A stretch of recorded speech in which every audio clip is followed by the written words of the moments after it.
Assalamualaikum warahmatullahi wabarakatuh. Perkenalkan, nama saya Cinta Komala dari jurusan Prodi Ilmu Komunikasi. Saya akan memberikan jawaban terkait dari tugas UTS Komunikasi Organisasi. Untuk soalnya itu ceritakan satu teori komunikasi organisasi yang sudah dipelajari sejak sesi 1 sampai dengan sesi 6 berikut dengan contohnya.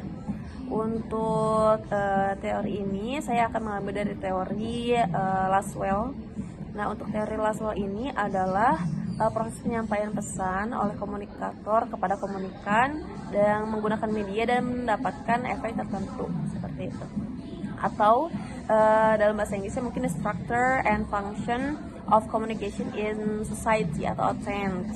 Nah, itu dalam sebuah karya juga dari Harold Laswell itu mengatakan bahwa cara menjelaskan komunikasi yang baik adalah dengan pertanyaan berikut kayak who says what in which channel, to whom, with what effect gitu.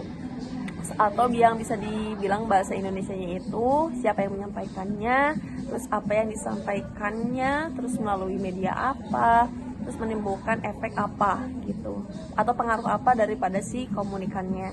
Nah, untuk penjelasannya atau contohnya itu yang pertama kan dari who says itu komunikator atau yang memberikan informasi kepada si komunikan. Nah, untuk itu siswa dan dosen misalnya kayak dia nanya ataupun dosennya memberikan informasi atau memberikan pelajaran kayak memberikan pembelajaran dan bikin si mahasiswanya menjadi mendengar.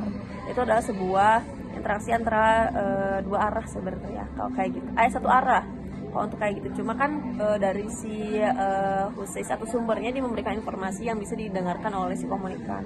Atau misalnya dari pegawai ke customer misalnya, dari saya contohnya misalnya saya adalah sebuah pegawai yang memberikan informasi kepada customer terkait dari misal dari barang atau dari apa kayak gitu. Terus juga pegawai sama pegawai kayak saya memberikan informasi kepada rekan saya kayak gitu. Terus yang kedua ada pesan atau say what. Jadi misalnya aku yang saya menginformasikan kepada rekan kerja saya itu apa informasinya kayak gitu, si informasi yang akan disampaikannya itu apa. Kayak contoh juga misalnya dosen sama mahasiswa dia menginformasikan tentang materi yang sedang berlanjut misalnya atau yang sedang dilakukan seperti itu. Terus juga apa yang itu lebih kayak ke pengertiannya apa yang dikatakan komunikator atau isi dari isi informasinya atau seperangkat simbol baik verbal ataupun non verbal. Kan nggak semua orang bisa berbicara kayak gitu, jadi non verbal berupa tangan atau kayak gitu juga bisa.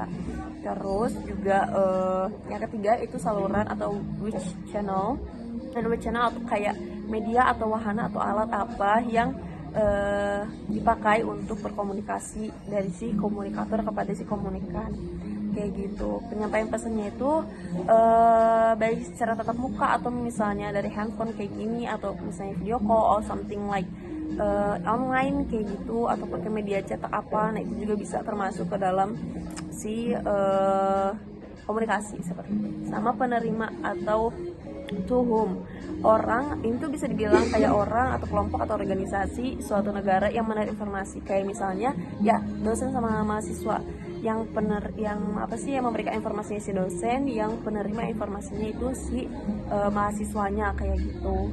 Terus juga apa lagi ya, dan bisa bermaksud menjadikan audiens kayak gitu. Sama efek atau dampak dari si penerima.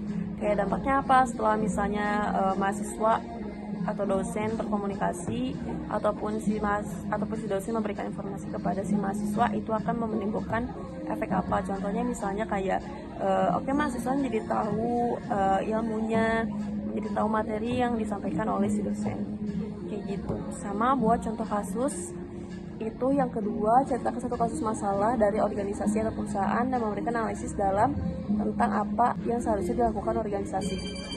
Kasus atau masalahnya itu bisa jadi dari contoh kayak contohnya saya misalnya bekerja di Jaeger, terus kemudian saya memiliki masalah mengenai VM atau misalnya standar dari SOP si perusahaan atau toko misalnya harus di desain atau misalnya harus ditata dengan rapi kayak gini misalnya tempatnya harus di sini di backwall 1 backwall 2 tapi secara nggak langsung besoknya langsung rubah terus diubah-ubah terus gitu sih SOP-nya itu, atau misalnya si standar itu diubah-ubah terus padahal udah ada aturannya, tapi di bagian atasnya itu dia tiba-tiba mengubah-ubah terus karena ada sesuatu yang terjadi yang tidak diketahui oleh kita juga gitu.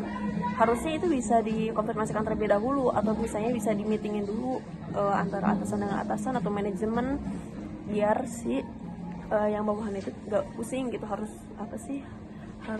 ganti-ganti backwall atau ganti-ganti tata-tata si bagian backwall tempat pekerjaan ini, atau bags atau misalnya barangnya atau baju dan lain sebagainya kayak gitu sih. Terima kasih. Selamat malam. Assalamualaikum warahmatullahi wabarakatuh.